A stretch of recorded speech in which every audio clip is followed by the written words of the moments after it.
నమస్కారం అమరావతి న్యూస్ కి స్వాగతం. ఈనాటి వార్తా విశేషాలు. పార్లమెంట్ బడ్జెట్ సమావేశాలు ప్రారంభమయ్యాయి. ఉభయ సభలను ఉద్దేశించి రాష్ట్రపతి ద్రౌపది ముర్ము ప్రసంగించారు. ఎన్డీఏ 10 ఏళ్ల పాలనలో 25 కోట్ల మందికి పేదరికం నుంచి విముక్తి కల్పించినట్లు తెలిపారు. 100 కోట్లకు పైగా గ్యాస్ కనెక్షన్లు అందించామని, ఆయుష్మాన్ భారత్ ద్వారా కోట్ల మందికి వైద్య సేవలు అందిస్తున్నామని అన్నారు. వికసిత్ భారత్ లో రైతులకి ప్రథమ ప్రాధాన్యం ఇచ్చామని చెప్పారు. వ్యవసాయ మౌలిక సదుపాయాలను మెరుగుపరుస్తున్నట్లు పేర్కొన్నారు. గ్రామీణ ఉపాధి కల్పన కోసం జీ రామ్జీ చట్టాన్ని వచ్చామని అన్నారు. వెనుకబడిన వర్గాల సంక్షేమమే ప్రభుత్వ ప్రథమ ప్రాధాన్యత అని తెలిపారు. ఆత్మ నిర్భర్ భారత్ సాధన కోసం కేంద్ర ప్రభుత్వం కృషి చేస్తుందని రాష్ట్రపతి పేర్కొన్నారు. భవిష్యత్తుని దృష్టిలో పెట్టుకుని దేశం సంస్కరణల పదంలో దూసుకు వెళ్తుందని అన్నారు.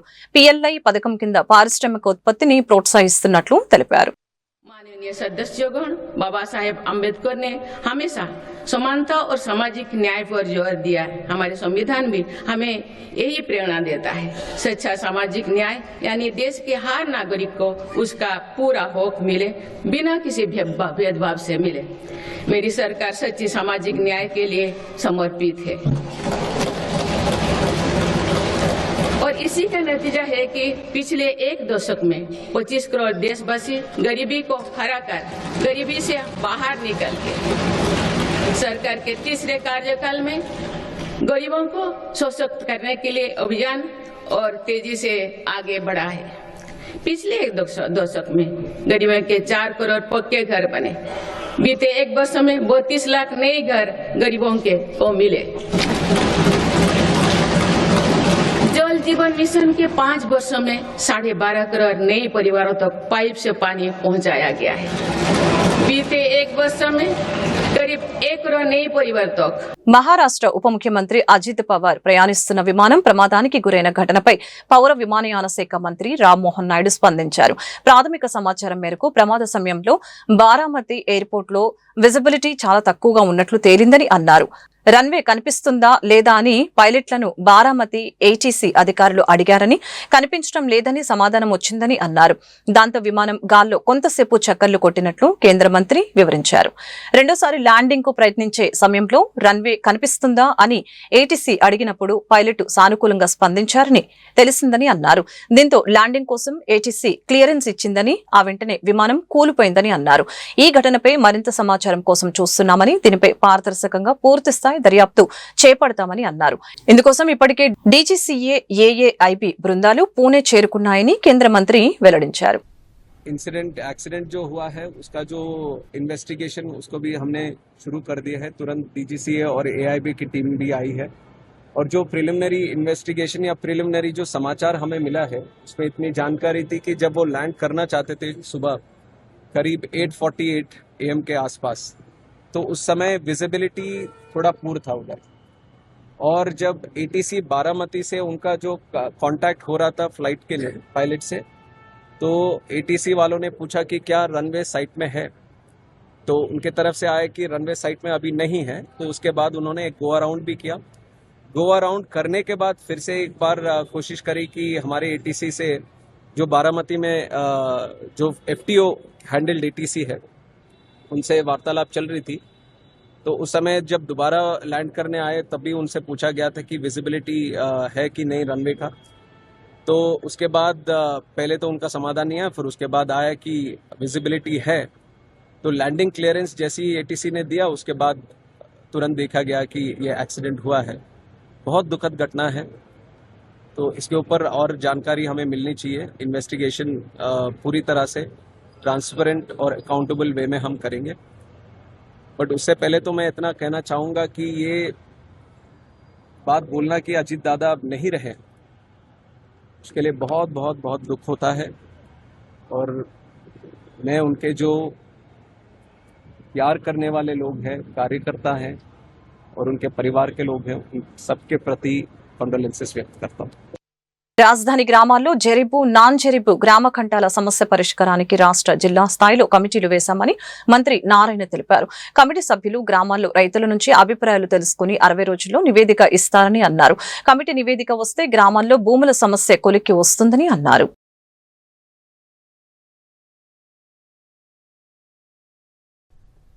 రోడ్డు హిట్స్ ప్రాబ్లం ఉంటే దానికి సంబంధించి రైతు సోదరులతో అందరితో కూర్చొని యాక్చువల్గా ప్రాబ్లమ్ సాల్వ్ చేశాము. తర్వాత అన్నిటికంటే ముఖ్యంగా ఏంటంటే జరీబు నాన్ జరీబు గ్రామ కంటాల మీద 2 సమస్యలు ఉన్నాయి. దానికి గౌరవ ముఖ్యమంత్రి గారి ఆదేశంతో 2 కమిటీలు వేసాం, స్టేట్ లెవెల్లోను డిస్ట్రిక్ట్ లెవెల్లో. వాటి యొక్క రిపోర్టు జరీబ్ ల్యాండ్ అయితే 45 రోజుల్లోను, అదేవిధంగా గ్రామ కంటాలు అయితే 60 రోజుల్లో రిపోర్ట్ ఇస్తామని చెప్పారు. ఆ రిపోర్ట్ రాగానే దాని మీద యాక్షన్ తీసుకొని ముందుకు పోవడం జరుగుతుంది. అయితే రాయపూడిలో ఎక్కువగా లంకా ల్యాండ్స్ యొక్క సమస్యలు తీసుకొచ్చారు. అయితే 9.14 ఎవరైతే ఇచ్చారో వాళ్ళందరికీ ప్లాట్లు అలాట్ చేసిన వాళ్ళందరికీ రిజిస్ట్రేషన్ చేయమని ఇన్స్ట్రక్షన్ ఇచ్చాం. ఇది కాకుండా ఇంకా కొంతమంది కొన్ని సమస్యలు చెప్పడం జరిగింది. దానికి సంబంధించి త్వరలో అటు కలెక్టర్, జేసీ గారు, కమిషనర్ గారు మరియు శాసనసభ్యులు అందరూ మళ్ళా ఈ గ్రామంలో కూర్చొని ఆ రైతు సోదరులతో వాళ్ళతో కూర్చొని డిస్కస్ చేసి దాని మీద సాల్వ్ చేసి ముందుకు తీసుకుపోతాం. వెలిగొండ పనులు పూర్తి కాకుండానే అప్పట్లో జగన్ ప్రారంభించారని ఏపీ మంత్రి నిమ్మల రామానాయుడు విమర్శించారు. పోలీసుల పహారా మధ్య జాతికి అంకితం చేశారని అన్నారు. నిర్వాసితులను అడ్డుకొని మరి వెలిగొండను జగన్ ప్రారంభించారని తెలిపారు. అప్పటి పరిస్థితులు చూసినా ఎవరికైనా వెలిగొండ పూర్తి కాలేదని అర్థమైందని అన్నారు. ఈ ఏడాదిలోగా వెలిగొండ పూర్తి చేయాలని లక్ష్యంగా పెట్టుకున్నామని చెప్పారు. వెలిగొండ ప్రాజెక్టులో ప్రస్తుతం జరుగుతున్న పనులపై మంత్రి పవర్ పాయింట్ ప్రజెంటేషన్ ఇచ్చారు. వెలిగొండ నిర్మాణం పూర్తి అయిపోతుందని, జగన్ ఆ ప్రాజెక్టును ఎప్పుడూ జాతికి అంకితం చేశారంటూ వైకాపా నేతలు కామెంట్లు చేస్తున్నారు. ప్రాజెక్టులో ఇంకా వేల కోట్ల రూపాయల పనులు పెండింగ్ లో ఉన్నాయి. వాటిని కూటమి ప్రభుత్వం పూర్తి చేస్తోంది అని ఫోటోలు, వీడియోలతో మంత్రి వెల్లడించారు. టన్నెల్ పూర్తవ్వాలి, హెడ్ రెగ్యులేటర్ పూర్తవ్వాలి, టన్నెల్స్ పూర్తవ్వాలి. ఈ టన్నెల్స్ పూర్తయిన తర్వాత మళ్ళీ ఇక్కడ 21 కిలోమీటర్ ఇది ఫీడర్ కెనాల్. ఈ 21 కిలోమీటర్ ఫీడర్ కెనాల్ పూర్తవుతూనే నల్లమల సాగర్ వాటర్ వస్తుంది. నల్లమల సాగర్లోకి వాటర్ రావాలి అని అంటే ఇక్కడ ముందు మళ్ళీ రెగ్యులేటర్స్ దీన్ని అవి కంప్లీట్ చేయాలి. నెక్స్ట్ ఈ నల్లమల సాగర్లో మళ్ళీ గ్రామాలు ఉన్నాయి, ముంపు గ్రామాలు. దగ్గర వాళ్ళకి మళ్ళీ దగ్గర 900 కోట్ల రూపాయలు R&R ఇచ్చి అవి ఖాళీ చేయాలి. కాలనీలు మళ్ళీ నిర్మాణం చేయాలి. ఇవన్నీ పూర్తవుతే వెలిగొండ ప్రాజెక్టు పూర్తయినట్టుగా మనందరం కూడా భావించాలి. కానీ దురదృష్టం ఎన్నికల ముందు దీన్ని పూర్తయిపోయిందని చెప్పి జాతికి అంకితం, అంటే పూర్తవ్వనేటువంటి ప్రాజెక్టు కూడా పూర్తి చేసినట్లుగా జాతికి అంకితం చేశారు. చాలా అన్యాయకరమైన విషయం. శ్రీశైలం నుంచి వాటర్ తీసుకోవాలని అంటే ఖచ్చితంగా ముందు టన్నెల్ హెడ్ రెగ్యులేటర్ పనులు అనేది పూర్తి కావాలి. ఈ హెడ్ రెగ్యులేటర్ వర్క్స్ చూస్తే 6/3/2024 అప్పుడున్నటువంటి పరిస్థితి ఇది. ఆయన జాతికి అంకితం చేసేనని చెప్పిన రోజుకి ఇంకా 4300 క్యూబిక్ మీటర్ల పని ఉంది. నెక్స్ట్ దీనికి అత్యంత అవసరమేంటి, ఈ వింగ్స్ గాని రిటర్న్స్ గాని వీటికి నిర్మాణం చేయకపోతే ఇది మొత్తం కొలాప్స్ అయిపోయేటువంటి పరిస్థితి, ప్రమాదం ఉంటుంది 100% కూడా. అటువంటి పరిస్థితిలో ఆ పనులు పూర్తి చేయకుండా ఆయన జాతికి అంకితం అని చెప్పి ఆ యొక్క ప్రకాశం జిల్లా ప్రజల్ని ఏ రకంగా మోసం దగా చేశాడో మనందరికీ కూడా ఆ పిక్చర్సే మనందరికీ అర్థమయ్యేటువంటి పరిస్థితి. ఈ రోజు కూటమి ప్రభుత్వం అధికారంలోకి వచ్చాక ఆ 4300 క్యూబిక్ మీటర్ల బ్యాలెన్స్ వర్క్ ని మొన్న సమ్మర్లో 2200 క్యూబిక్ మీటర్లు వేసాం. మళ్ళీ ఈరోజు మార్చి టు మళ్ళీ మే నెల లోపల మిగిలిన 2100 బ్యాలెన్స్ పనులు ఈ రోజు మేము పూర్తి చేస్తున్నాం. హెడ్ రెగ్యులేటర్ 4300 క్యూబిక్ మీటర్లు. ఇది కదా పూర్తి చేస్తే వెలిగొండ హెడ్ రెగ్యులేటర్ పనులు పూర్తయినట్టు. మరి ఈ వింగ్స్ రిటర్న్స్ పూర్తి కాకుండా మరి వాటర్ మనం వదలాలంటే మొత్తం కొలాప్స్ అయిపోయేటువంటి పరిస్థితి. ఇది ఏ ఇంజనీర్ని అడిగినా, ఏ యొక్క సాగునీటి రంగ నిపుణుని అడిగినా కూడా చెప్పేటువంటి పరిస్థితి. ఇందులో టన్నెల్ 1 చూస్తే ఇందులో ఇంకా 1,20,000 క్యూబిక్ మీటర్ల మట్టి ఉంది. టన్నెల్ 2కి సంబంధించి బెంచింగ్ పనులు చూస్తే 4,924 మీటర్లు ఉంది. ఆయన మోసం దగా చేసే సమయానికి టన్నెల్ 2లో మరి ఈ యొక్క బెంచింగ్ పనులు పూర్తి కాకుండా నీటిని వదలలేం. అందుచేతనే ఈవేళ మేము అధికారంలోకి వచ్చిన తర్వాత ఈ 18 నెలల కాలంలోనే 4,924 మీటర్లు ఉంటే దాంట్లో 4,563 మీటర్లు, అంటే దగ్గర 90% వర్క్ ఈ యొక్క 18 months లోనే ఆ బ్యాలెన్స్ వర్క్ ని కంప్లీట్ చేసాం. మరి రైల్వే కోడూరు నియోజకవర్గానికి చెందిన జనసేన ఎమ్మెల్యే అరవ శ్రీధర్ పై లైంగిక వేధింపుల ఆరోపణలు రాష్ట్ర రాజకీయాల్లో తీవ్ర చర్చకు దారితీశాయి. ఈ ఘటనపై వైసీపీ అధినేత మాజీ ముఖ్యమంత్రి వైఎస్ జగన్మోహన్ రెడ్డి తీవ్ర స్థాయిలో స్పందించారు. రాష్ట్రంలో శాంతి భద్రతలు పూర్తిగా కుప్పకూలిపోయాయని, ఆంధ్రప్రదేశ్ జంగిల్ రాజు మారిందని ఘాటు వ్యాఖ్యలు చేశారు. అసలు మనం ఏ సమాజంలో ఉన్నామో అర్థం కావటం లేదు. బరి తెగింపులకు అడ్డుకట్ట లేకుండా పోయింది. విచ్చలవిడితనం ఊహించని స్థాయికి చేరింది అంటూ జగన్ మండిపడ్డారు. చంద్రబాబు నాయుడు ఆయనకు మద్దతిస్తున్న ఎమ్మెల్యేలు ఏ స్థాయికి దిగజారారో అర్థం కావటం లేదని విమర్శించారు. పేపర్లో చూసిన కోడూరు ఎమ్మెల్యే అరవ శ్రీధర్, అదే మనిషేనా అసలు ఇది ఎమ్మెల్యేనా అని అనిపిస్తుంది నాకు. అసలు అసలు ఈ అరవ శ్రీధర్ అనేవాడు ప్రభుత్వ ఉద్యోగి అయిన ఒక అమ్మాయిని భయపెట్టి బెదిరించి రేపు చేసి హెరాస్ చేసి స్వయంగా ఆ అమ్మాయి తనకు జరిగిన అన్యాయాన్ని కూడా ఏకంగా సాక్ష్యాలు ఆధారాలతో సహా బయట పెట్టింది. ఆముదాల వలస ఎమ్మెల్యే ఇంకోడు కూన రవికుమార్. ఈయన గారి వేధింపులు భరించలేక గవర్నమెంట్ స్కూల్ ప్రిన్సిపల్ ఆత్మహత్యా యత్నం చేసుకుంటే ఇప్పటి వరకు చర్యలు లేవు. సత్యవీడు ఎమ్మెల్యే కోనేటి ఆదిమూలం ఒక మహిళను బలాత్కారం చేసిన చివరికి ఆ అధికారిని ఉపయోగించి ఆ కేసునే క్లోజ్ చేయించుకుంటారు. అది ఎంత దారుణంగా జరుగుతుందనంటే ఇంకొకడు మంత్రి సంధ్యారాణి పిఏ ఇంకొకడు తనను లైంగికంగా వేధిస్తున్నాడని మరొక ప్రభుత్వ ఉద్యోగి అయిన మహిళ ఫిర్యాదు చేస్తే అతన్ని వదిలేసి ఫిర్యాదు చేసిన ఆయమను జైల్లో పెడతారు. ఆయమ మీద కేసు. ఇంకోడు గుంటూరు ఈస్ట్ ఎమ్మెల్యే నజీర్ ఇంకోడు. ఈ మనిషి అశ్లీల వీడియోలు కూడా ఆయనతో మాట్లాడుతున్నాడు, ఈడు అశ్లీల వీడియోలు చూస్తూ ఉన్నాడు, ఈడు అశ్లీలంగా చేస్తూ. అసలు వీళ్ళు ఎవడు అసలు ఏ ప్రపంచంలో ఉండవు. ఇంకోడు మంత్రి సుభాష్, వాసంశెట్టి సుభాష్ ఇంకొకడు. ఏకంగా అశ్లీల డ్యాన్సులు చేస్తూ ఏకంగా చిందులేస్తానంటారు. అశ్లీల డ్యాన్సులు చేస్తూ ఏకంగా స్టేజ్ ఎక్కి చిందులేస్తాడు మంత్రి. అసలు నాకు ఆశ్చర్యంగా ఉంది. అసలు జంగల్ రాజ్యం అని అంటే ఇంకా వేరే పేరు ఏమైనా ఉంటుందా ఈ ప్రభుత్వంలో జరుగుతూ ఉన్న పనులకు? అసలు ఈ స్టేజ్లోకి ఒక ప్రభుత్వం పోవడం ఏంది? దగ్గరుండి ఇట్లా టోళ్ళని తీసుకొని పోయి ఇన్సిడెంట్ జరిగితే భయము భక్తి లేకపోకుండా మరుసటి రోజు జైల్లో పెట్టాల్సిన వాళ్ళందరినీ జైలు అనేది ఎలా ఉంటుందో చూపించాల్సింది పోయి, ఇలాంటిది ఏదైనా చేయాలంటే బొల్లులో భయం అనేది ఎలా ఉంటుందో చూపించాల్సింది పోయి వీళ్ళందరినీ ప్రోత్సహిస్తాడు ఎవడు? వీళ్ళందరినీ ప్రోత్సహిస్తూ ఉండేది వీళ్ళు. సాక్షాత్తు దగ్గరుండి చంద్రబాబు నాయుడు, ఆయన కొడుకు, ఆయన ప్రభుత్వం. వైసీపీ మాజీ మంత్రి నారా లోకేష్ పై మీడియా ముందు అవాకులు చవాకులు పేలడం కాదు, ఏదైనా ఉంటే మా ముందుకు వచ్చి మాట్లాడాలని గుంటూరు ఈస్ట్ ఎమ్మెల్యే మహమ్మద్ నజీర్ తెలిపారు. యువగలం పాదయాత్ర ప్రారంభించి 3 సంవత్సరాలు గడిచిన సందర్భంగా తూర్పు నియోజకవర్గం తెలుగుదేశం పార్టీ కార్యాలయంలో కేక్ కట్ చేసి నారా లోకేష్ కు అభినందనలు తెలిపారు. అనంతరం మీడియాతో ఎమ్మెల్యే మాట్లాడారు. యువగలం పాదయాత్ర వల్లనే కూటమి పార్టీకి 164 సీట్లు వచ్చాయని తెలిపారు. యువగలం పాదయాత్ర జరగకుండా చూడాలని ఎన్నో అడ్డంకులు సృష్టించారని, వాటన్నిటినీ పట్టించుకోకుండా నారా లోకేష్ విజయవంతంగా పూర్తి చేశారని ఈ సందర్భంగా తెలిపారు. నరేంద్ర మోడీ ప్రశంసించే స్థాయికి నారా లోకేష్ ఎదిగారు అని సంతోషం వ్యక్తం చేశారు. నారా లోకేష్ ను స్ఫూర్తిగా తీసుకుని ప్రజాసేవకు మేమందరం అంకితం అవుతామని ఈ సందర్భంగా హామీ ఇచ్చారు. తెలుగుదేశం పార్టీ జాతీయ ప్రధాన కార్యదర్శి, ఆంధ్రప్రదేశ్ ప్రభుత్వ విద్యా మరియు ఐటీ మానవరుల శాఖ మంత్రిగా ఉన్నటువంటి నారా లోకేష్ గారు యోగళం పేరుతో ప్రారంభించినటువంటి పాదయాత్ర రాష్ట్రంలో ఉన్నటువంటి అన్ని వర్గాల ప్రజలకు కలిసి వారి ఇబ్బందుల్ని కనుక్కొని ఈరోజు తెలుగుదేశం పార్టీ అధికారం రావడానికి ఒక ముఖ్య కారణంగా, ఒక ముఖ్య యాత్ర ఉన్నటువంటి యోగళం పాదయాత్ర సందర్భంగా ఈరోజు రాష్ట్రంలో ఉన్నటువంటి నారా లోకేష్ గారి అభిమానులు, తెలుగుదేశం పార్టీ శ్రేణులు పెద్ద ఎత్తున ఈ యోగళం పాదయాత్రను ప్రశంసిస్తూ గుర్తు చేసుకుంటూ ఈ కార్యక్రమాలను చేయడం జరుగుతూ ఉంది.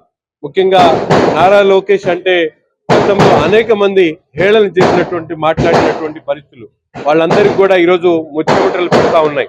ముఖ్యంగా రెడ్ బుక్ మొన్న ఎక్కడో ఒక మంత్రి గారు మాట్లాడుతూ ఉన్నారు. రెడ్ బుక్ ఒక పెద్ద మనిషి రచించారు, ఆ రెడ్ బుక్ లో ఎవరికి ఏం పేజీ ఉందనో. రెడ్ బుక్ తెరవక ముందే ఈరోజు కొంతమంది కొత్త డైపర్లు కొనుక్కుంటున్నటువంటి పరిస్థితులు ఉన్నాయి. అటువంటి వాళ్ళందరికీ కూడా చెప్తా ఉన్నాం, ఈరోజు యువకులతో పెట్టుకోవద్దు. ముసలివాడిగా ఉన్నటువంటి ఎవరైనా, ఏ మాజీ మంత్రి అయినా ఈరోజు ఛాలెంజ్ చేయాలనుకుంటే మీ స్థాయికి తగ్గట్టు ఛాలెంజ్ చేయండి. మీరు పుటాబుట్టిన గెలిచినటువంటి వాళ్ళు ఈరోజు మీరు 90,000 మెజారిటీలో మంగళగిరి లాంటి నియోజకవర్గంలో గెలవడమే కాకుండా విద్యాశాఖకు సమూలమైనటువంటి మార్పులు, ఈరోజు రాష్ట్రంలో 1,000 కోట్ల పెట్టుబడులు తీసుకుని వచ్చేటువంటి మొనగాడిగా, అంతేకాకుండా వేలాది మందికి ఈరోజు మెగా డిఎస్సి పేరుతో దగా చేసినటువంటి సైకో సైన్యం మీది. ఈరోజు మెగా డిఎస్సి పేరుతో ప్రజల 16,800 ఇళ్లలో వెలుగు నింపినటువంటి నాయకుడు మా నాయకుడు నారా లోకేష్ గారు. అంతేకాకుండా విద్యార్థులకు వాళ్ళు చదువుకునేటువంటి స్కూల్లో వాళ్ళకి కావాల్సినటువంటి ముఖ్యమైనటువంటి ఏదైతే మధ్యాహ్నం భోజనం దగ్గర నుండి యూనిఫామ్స్ దగ్గర నుండి పేరెంట్ టీచర్స్ మీటింగ్ పెట్టి ఈరోజు ప్రైవేట్ స్కూల్గా ధీటుగా డెవలప్ చేసేటువంటి విధానం కానీ ఈరోజు నారా లోకేష్ గారు దావోస్ పర్యటనకి వెళ్ళి సాక్షాత్తు నరేంద్ర మోడీ గారు ప్రశంసించేటువంటి స్థాయికి ఎదిగినటువంటి నాయకుడు మా నారా లోకేష్ గారు. నిజంగా మీరు ఎవరైనా మాట్లాడదలుచుకుంటే ఈరోజు మన ముందుకు వచ్చి మాట్లాడండి. మీడియా ముందు ఏదో చవాకులు పేరడం కాదు. ఎవరైనా ప్రజల్లో ఉండాల్సినటువంటి నాయకుడు ఈరోజు ఎవరైనా ఉన్నారంటే అది కేవలం నారా లోకేష్ గారు. అటువంటి నాయకుడి స్ఫూర్తితో తప్పకుండా మీ అందరం కూడా ప్రజాసేవకు అంకితం అవుతాం. రాష్ట్ర రాజకీయాల్లో కొత్త అధ్యయనంతో రాజకీయ విప్లవం సృష్టించిన యువగలం పాదయాత్ర చేపట్టి 3 సంవత్సరాలు పూర్తయిన సందర్భంగా గుంటూరు నగరంలోని పెదకూరపాడు నియోజకవర్గం కార్యాలయంలో ఎమ్మెల్యే భాష్యం ప్రవీణ్ కేక్ కట్ చేసి మంత్రి నారా లోకేష్ కి శుభాకాంక్షలు తెలిపారు. ఈ సందర్భంగా ఎమ్మెల్యే మాట్లాడుతూ యువగలం పాదయాత్ర మొదలుపెట్టినప్పుడు అన్ని కిలోమీటర్లు నడుస్తాడా, అసలు కొనసాగుతుందా అని అందరూ అవహేళన చేశారని అన్నారు. వాటన్నిటినీ పటాపంచలు చేస్తూ యువగలం పాదయాత్రను నారా లోకేష్ విజయవంతంగా పూర్తి చేశారని తెలిపారు. యువగలం పాదయాత్ర వలన 2024 సంవత్సరంలో కూటమి పార్టీకి 164 సీట్లు రావడం జరిగిందని తెలిపారు. ఆంధ్రప్రదేశ్ లో పెట్టుబడులు రావడానికి గల ముఖ్య కారణం నారా లోకేష్ కృషి వలనేనని అన్నారు. రాబోయే రోజుల్లో రాష్ట్ర అభివృద్ధిలో లోకేష్ పాత్ర ప్రముఖంగా ఉంటుందని తెలిపారు. సరిగ్గా 3 సంవత్సరాల క్రితం ఇదే రోజున జనవరి 27, 2023 మా నాయకుడు నారా లోకేష్ గారు కుప్పంలో ప్రజాగలం యువగలం పేరుతోటి పాదయాత్ర స్టార్ట్ చేయడం జరిగింది. ఆ రోజు నుంచి దాదాపు కుప్పం టు ఇచ్చాపురం వరకు 97 నియోజకవర్గాల్లో 3000 పైచిలకు కిలోమీటర్లు తిరగడం జరిగింది. అన్ని గ్రామాల్లోని దాదాపు రాష్ట్రంలోని అన్ని గ్రామాల్లో సమస్యలు తెలుసుకొని యువతకి, మహిళలకి, రైతులకి సంబంధించిన సమస్యలన్నింటినీ తెలుసుకొని వాటన్నింటినీ మేనిఫెస్టోలో పెట్టి రైతులకు న్యాయం జరిగే విధంగా, స్టూడెంట్స్కి న్యాయం జరిగే విధంగా, మహిళలకు న్యాయం జరిగే విధంగా మేనిఫెస్టోలో పెట్టి ప్రభుత్వం వచ్చిన తర్వాత వాటన్నింటినీ ప్రాపర్ వేలో అమలుపరచడం జరుగుతుంది. ఆ రోజున్న ప్రభుత్వం మీద 2023లో ఏ నాయకుడు బయటికి రాని పరిస్థితుల్లో మా నాయకుడు యువగలం పేరుతోటి ముందుకు వచ్చి రాష్ట్రంలోనే ఎప్పుడూ లేని విధంగా రిజల్ట్ని వన్ సైడ్ అయ్యే విధంగా దాదాపు 164 సీట్లు ఈ రోజున ఈ కూటమి ప్రభుత్వం గెలిచిందంటే దాంట్లో ప్రధాన పాత్ర మా నాయకుడు వేసిన యువగలం పాదయాత్రని ఈ సందర్భంగా నేను తెలియజేస్తాను. అంతేకాకుండా ఆ రోజున పాదయాత్ర అసలు సాగిద్దా, నడవగలడా అని, సాగనిస్తారా అనే అపోహలు ఉన్న సందర్భంలో వాటన్నింటినీ పటాపంచలు చేస్తూ రాష్ట్ర చరిత్రలోనే ఎప్పుడూ లేని విధంగా హైయెస్ట్ కిలోమీటర్స్, రాష్ట్ర చరిత్రే కాదు నాకు తెలిసి బహుశా భారతదేశ చరిత్రలోనే ఆ రకమైన పాదయాత్ర జరిగి ఉండదని ఈ సందర్భంగా నేను తెలియజేస్తాను. పర్టికులర్గా చాలామంది హైవేలను బేస్ చేసుకొని పాదయాత్ర చేస్తూ ఉంటారు, రూట్ మ్యాప్లు కూడా చాలా సులభంగా ఉండే విధంగా. కానీ మా నాయకుడు గ్రామాల్లోకి వెళ్దాం, హైవేల్లోకి వెళ్తే గ్రామ ప్రజలు పడే పరిస్థితులు మనకేం తెలుస్తాయి అని ఆ రూట్ మ్యాప్ మొత్తాన్ని పక్కన పెట్టి మా నాయకుడు ఒక ప్రత్యేకమైన రూట్ మ్యాప్ డిజైన్ చేసుకుని నియోజకవర్గంలోని మండల కేంద్రాలకి, గ్రామాల్లోకి వెళ్ళే విధంగా గ్రామాలన్నీ కలుపుకుంటూ దాదాపు 2000 పైన మండలాలు ఇప్పుడు తిరగడం జరిగిందని ఈ సందర్భంగా నేను తెలియజేస్తాను. దాదాపు 97 నియోజకవర్గాల్లో ప్రతి గ్రామంలో రైతుల యొక్క ప్రజల యొక్క పరిస్థితులు కానీ, పార్టీ యొక్క పరిస్థితులు కానీ. నారా లోకేష్ యువగలం పాదయాత్ర మొదలుపెట్టి నేటికి 3 సంవత్సరాలు పూర్తి చేసుకున్న సందర్భంగా గుంటూరు మిర్చియార్డు చైర్మన్ కుర్ర అప్పారావు ఆధ్వర్యంలో గుంటూరులోని తన నివాసంలో కేక్ కట్ చేసి మంత్రి నారా లోకేష్ కి అభినందనలు తెలిపారు.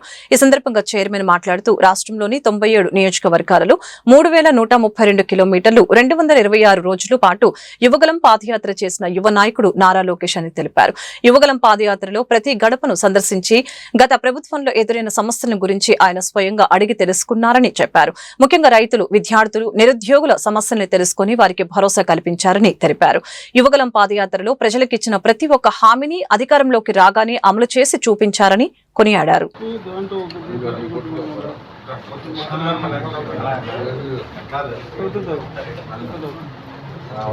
తొలి అడిగే ఈ యువగళం అదే నవగళం అదే ప్రజాగళమై 164 సీట్లు ఈ కూటమి ప్రభుత్వం సాధించడానికి దోహదపడి తొలి అడిగేసిన రోజే ఈ యువగళం ప్రారంభించిన రోజు.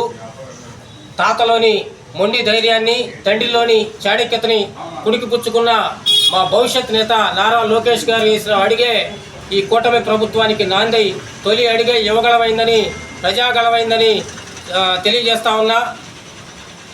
యువతకి ఉద్యోగ అవకాశాలు కానీ, శాంతి భద్రతలు కానీ, లా అండ్ ఆర్డర్ కంట్రోల్లో ఉందంటే ఆ అడిగే ఈ యువగళం, ఈ ప్రజాగళం. జై లోకేష్, జై చంద్రబాబు. యువగళం పాదయాత్ర పూర్తయిన సందర్భంగా మన యార్డు చైర్మన్ గారు, మిర్చియార్డు చైర్మన్ గారు కుర్ర అప్పారావు గారి ఇంట్లో కేక్ కటింగ్ ఏర్పాటు చేసినందుకు ముందుగా వారికి ధన్యవాదాలు తెలుస్తున్నాను. అలానే భాష్యం ప్రవీణ్ గారు ఎమ్మెల్యే, కోరపాడు ఎమ్మెల్యే గారు వారి యొక్క కార్యక్రమానికి వచ్చేసినందుకు వారికి కూడా ముందుగా అభినందనలు తెలియజేస్తున్నాను.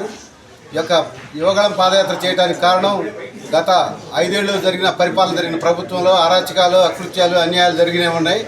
దానికే ఆ రోజున ఎవరైనా మాట్లాడటానికి కూడా స్వేచ్ఛ లేకుండా చేశాడు జగన్మోహన్ రెడ్డి. అందుకోసం యువగళం పాదయాత్ర మొదలుపెట్టి నేనున్నాను అని భరోసా ప్రజలకు ఇస్తూ ప్రతి పల్లెటూరు తిరుగుతూ ప్రతి ఒక్కరికి ధైర్యం చెప్పుకుంటూ ఎన్ని ఒడిదుడుకులు అడ్డంకులు ఎదురైనా కానీ అన్నింటినీ అధిగమించి పాదయాత్రని 226 రోజులు పూర్తి చేసుకొని దిగ్విజయంగా ప్రజల్లో వాళ్ళ యొక్క మనోభావాలు, వాళ్ళకి ఏం కావాలి అనేది తెలుసుకుంటూ ప్రతి ఒక్కరిని కలిసి బాపట్ల జిల్లా కొల్లూరు మండలంలో నిర్వహించిన పలు అభివృద్ధి కార్యక్రమాల్లో వేమూరు శాసనసభ్యులు మాజీ మంత్రి నక్క ఆనందబాబు పాల్గొన్నారు. ఈ సందర్భంగా కొల్లూరు బస్టాండ్ సెంటర్ సమీపంలో నూతనంగా నిర్మించిన నక్క ఆనందబాబు కూరగాయల మార్కెట్ ని ఎమ్మెల్యే ప్రారంభించారు. చాలా కాలంగా మూతపడిన ఈ మార్కెట్ ని కూటమి ప్రభుత్వం అధికారంలోకి వచ్చిన వెంటనే పునర్నిర్మాణ పనులు ప్రారంభించి ఆధునిక సదుపాయాలతో తిరిగి నిర్మించి రైతులు మరియు కూరగాయల వ్యాపారస్తులకు ఎలాంటి ఇబ్బందులు లేకుండా అందుబాటులోకి తీసుకువచ్చామని ఆయన తెలిపారు. అనంతరం కొల్లూరులోని శ్రీ గంగా పార్వతి సమేత శ్రీ అనంత భోగేశ్వర స్వామి దేవాలయంలో ప్రత్యేక పూజలు నిర్వహించి స్వామివారిని దర్శించుకున్నారు. ఈ సందర్భంగా నూతనంగా నియమితులైన ఆలయ చైర్మన్ శ్రీ దొడ్డపనేని రమేష్ తో పాటు పాలక మండలి సభ్యులతో ప్రమాణ స్వీకారం చేయించి అభినందన తెలిపారు. అనంతరం ఎమ్మెల్యే మాట్లాడుతూ గ్రామ ప్రజలను శ్రీ అనంత భోగేశ్వర స్వామి ఎల్లప్పుడూ కాపాడుతారని తనకు గట్టి నమ్మకం ఉందని ఈ సందర్భంగా పేర్కొన్నారు. రోడ్డుకి ఎదురుగా ఉన్న ఈ ఆలయం వలన వాహనదారులకు కూడా ఎలాంటి అపాయములు జరగకుండా స్వామివారు రక్షిస్తారని అన్నారు. ఆ స్వామివారు ఎల్లప్పుడూ పరిరక్షిస్తూ అన్ని విధాలుగా కాచి కాపాడతారని నమ్మేటటువంటి విశేషమైనటువంటి భక్తులు ఉన్నటువంటి దేవుడు ఈ భోగేశ్వర స్వామి వారు.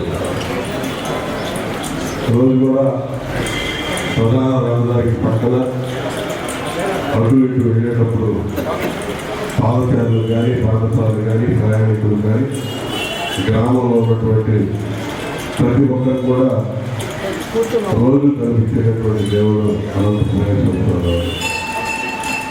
ఆ స్వామివారి కృపకి పాత్రులై ఆ స్వామివారి పేరు ప్రతిష్టలు ఎన్నుమడి చేయడానికి నూతనంగా ఎంపిక కాబడినటువంటి ధర్మకర్తలు మనల్ని విశేషంగా కృషి చేయాలని చెప్పి మనస్ఫూర్తిగా వారిని కోరుకుంటూ వారికి మరొకసారి రాష్ట్ర ప్రభుత్వం పబ్లిక్ ప్రాసిక్యూటర్ గా వెలిదండి చిన్న కోటేశ్వరరావు, మొహమాటం సురేష్ బాబు తన్నీరు సాంబశివరావులను అధికారికంగా ప్రకటించింది. ఈ సందర్భంగా బుధవారం గుంటూరు జిల్లా కోర్టు ప్రాంగణంలో బార్ అసోసియేషన్ అధ్యక్షులు వెంగళశెట్టి శివ సూర్యనారాయణ అధ్యక్షతన నూతన పీపీలను ఘనంగా సత్కరించారు.